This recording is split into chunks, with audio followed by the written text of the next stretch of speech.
श्री शिवाय नमस्तुभ्यम। हर हर महादेव। पंडित प्रदीप मिश्रा जी के द्वारा वाची जा रही चंपेश्वर शिव महापुराण कथा का आज 5वां दिन था, अंतिम दिन था, क्योंकि ये 5 दिवसीय कथा थी, 5 दिन की कथा थी। रायपुर छत्तीसगढ़ से ये कथा चल रही थी। तो आज कथा में गुरुजी ने जो उपाय और विशेष जानकारियां दी हैं वो इस वीडियो के माध्यम से शेयर कर रही हूँ। आज की कथा का सारा रास्ता आपको इस छोटे से वीडियो से प्राप्त हो जाए। और साथ ही कल है 14 नवंबर, दिन है सोमवार का। तो इस दिन किए जाने वाले 2 विशेष उपाय लेकर आई हूँ जो कि गुरुजी के द्वारा ही बताए गए हैं। इसमें पहला उपाय रहेगा जो व्यक्ति रोग से ग्रसित है, लीवर किडनी डायलिसिस चल रहे हैं, उनके लिए अरहर की पत्ती वाला उपाय है। और दूसरा उपाय है व्यापार वृद्धि के लिए। तो बढ़ते हैं आज की कथा की तरफ। के प्रारंभ में ही गुरुजी ने कहा, हर गांव, शहर और कॉलोनी या नगर में ये 3 लोग होते ही हैं। ऐसा कोई नगर, गांव, शहर नहीं होता जहां ये 3 नहीं होते। पहला है सत्पुरुष, दूसरा पतिव्रता नारी और तीसरा भगवान का भक्त। पूरे गांव में सिर्फ यदि एक सत्पुरुष भी हो या एक पतिव्रती नारी हो या एक भगवान का भक्त हो तो ऐसे गांव, कॉलोनी, शहर, नगर का कभी विनाश नहीं हो सकता।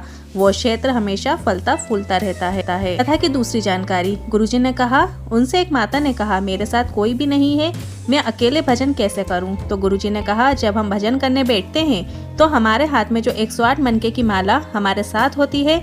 और अगर आप माला लेकर भजन नहीं कर रहे हैं तो आप जिस देवी या देवता का, भगवान का भजन कर रहे हैं वह स्वयं आपके सम्मुख बैठकर आपका भजन सुन रहा है। आप अकेले कभी नहीं हो। कथा की तीसरी जानकारी। जो कर्म और मेहनत में आगे रहोगे, निरंतर मेहनत करोगे तो ये निश्चितता है तुम अपनी मंजिल तक जरूर पहुंचोगे। कथा की चौथी जानकारी। सुख और आनंद में क्या अंतर है? सुख केवल तुम्हारा परिवार भोगता है पर आनंद पूरा समाज भोगता है। यहाँ गुरुजी ने बसंत जी की प्रशंसा करते हुए कहा, उन्होंने रायपुर छत्तीसगढ़ में इस भव्य शिव महापुराण में लाखों लोगों को आनंदित किया। कथा की 5वीं जानकारी। विजेता नागपुर से पत्र लेकर आए, मैं भोलेनाथ का क्या बखान करूं? पति की तबीयत अचानक खराब हो गई। आईसीयू में भर्ती कराने के बाद डॉक्टर ने बताया लीवर की बड़ी बीमारी हो गई है, जिसमें लीवर 70% खराब हो चुका है। ऑपरेशन करवाना ही पड़ेगा, जिसमें 30 लाख रुपए का खर्चा आ रहा था। फिर मैंने उन्हें अपनी मम्मी के यहाँ लेके गई। फिर मुझे आपकी शिव महापुराण के बारे में पता चला और मैंने पशुपतिनाथ व्रत संकल्प लेकर किया और साथ में मैंने एक बेलपत्र और एक कलश जल वाला उपाय लगातार किया। 3 सोमवार व्रत के बाद फिर से जांच कराई और रिपोर्ट आई तो उसमें पता चला अब उनका लीवर सिर्फ 40% खराब है, मतलब उनका लीवर ठीक होना शुरू हो गया था। और पशुपतिनाथ व्रत पूर्ण होते होते वे लगभग ठीक हो गए हैं और मैं और मेरे पति आभार व्यक्त करने आपकी कथा पंडाल में आए हैं। कथा की 6वीं जानकारी। गुरुजी ने आज के युवान बेटा बेटियों को कहा, खूब मेहनत करो, परिश्रम करो, नौकरी करो, परिवार संभालो, सब संभालो, पर एक चीज का हमेशा ध्यान रखो, जो तुम्हारा मन करता है वो खाओ, अपनी मर्जी से मनमस्त होकर जियो, अपने शौक जरूर पूरे करो पर भगवत स्मरण जरूर करो। कथा की अगली 7वीं जानकारी।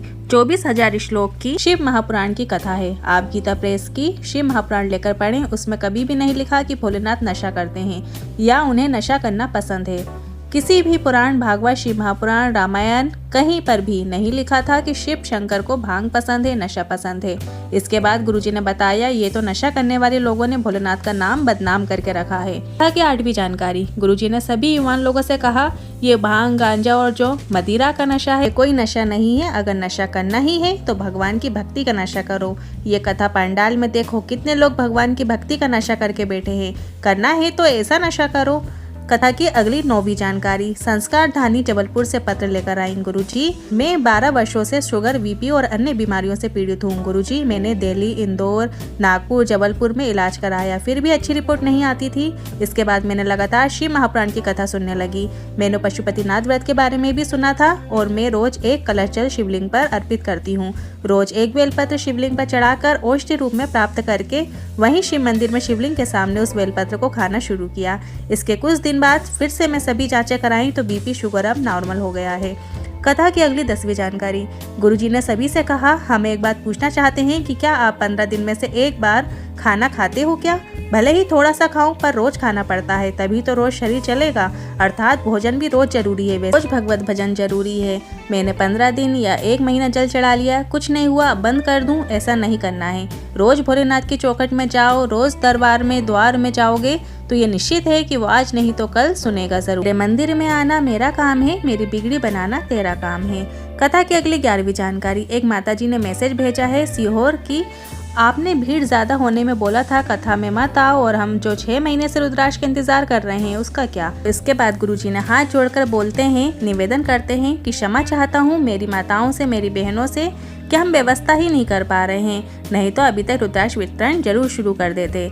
कथा की अगली 12वीं जानकारी। शंकर भगवान पर दूध शंकर भगवान की तपन को कम करने के लिए चढ़ाया जाता है, और अगर आप शिव जी पर, शिवलिंग पर दूध अर्पित कर रहे हैं तो ये आपके घर की भी तपन को कम कर देता है। अगली 13वीं जानकारी। गुरुजी ने कहा, कहीं भी शास्त्रों में ऐसा नहीं लिखा कि शंकर जी ने कहा हो कि मुझे आप 5 लीटर, 10 लीटर या 50 लीटर दूध चढ़ाओ तो मैं प्रसन्न हो जाऊंगा, ऐसा नहीं लिखा कहीं भी। गुरुजी ने कहा, आप तो एक कलश जल में अगर 4 बूंद भी दूध की डाल लेंगे और शिव जी पर चढ़ा देंगे तो वो भी शंकर भगवान स्वीकार कर लेते हैं, आप पर कृपा कर देते हैं। कथा की अगली 14वीं जानकारी। गुरुजी ने बताया, एक बेलपत्र अर्पित करो पर दिल से करो, और एक बेलपत्र अर्पित करते समय ये सोचना कि मैं एक बेलपत्र का पेड़ जरूर लगाऊंगी, ताकि मैं मर भी गई तो मेरे मरने के बाद भी मेरे द्वारा लगाए गए वृक्ष की बेलपत्र मेरे शिव पर निरंतर चढ़ती रहेगी।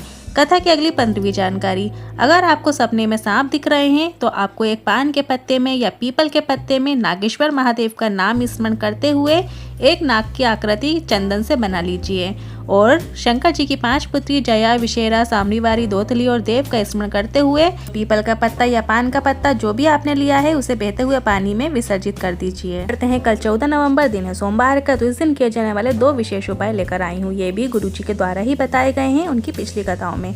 गुरुजी ने बताया है कि जो व्यक्ति रोगों में बहुत अधिक ग्रसित हो गया है, व्यक्ति का लीवर खराब हो रहा है, किडनी खराब हो रही है, डायलिसिस तक चल रहे हैं, वो क्या करना है, जो अरहर की दाल होती है, तुअर की दाल होती है, उसकी आपको पत्तियां ले लेना है और उस पत्ती को एक लोटे जल में डाल लीजिए और पत्ती को निकाल लीजिए। इसके बाद वो जल आपको, अरहर की दाल की पत्ती वाला जल, शिवलिंग पर समर्पित करना है। श्री शिवाय नमस्तुभ्यं मन के साथ आप समर्पित करते जाइए और वो जल का थोड़ा सा भाग आपको उस व्यक्ति को पिला देना है। जो व्यक्ति लीवर, किडनी, डायलिसिस जिसका चल रहा है या बहुत अधिक रोगों से ग्रसित है, उसे उस जल का आचमन कुंतकेश्वर महादेव के नाम से करवा दीजिए। 14 नवंबर सोमवार के दिन किया जाने वाला दूसरा विशेष उपाय। यदि आपके व्यापार व्यवसाय में दिक्कत चल रही है, लक्ष्मी नहीं आ रही है, धन की कमी है, तो आपको क्या करना है, एक कलश जल लेना है और उसमें कमलगट्टा डाल लेना है, और फिर कमलगट्टे को निकाल लीजिए और उसका जल आपको शंकर भगवान की शिवलिंग पर समर्पित करना है। यदि आपके पास कमल का फूल है तो आप कमलगट्टे की जगह कमल का फूल भी डालकर और उसका जल आप शंकर भगवान की शिवलिंग पर समर्पित कर सकते हैं।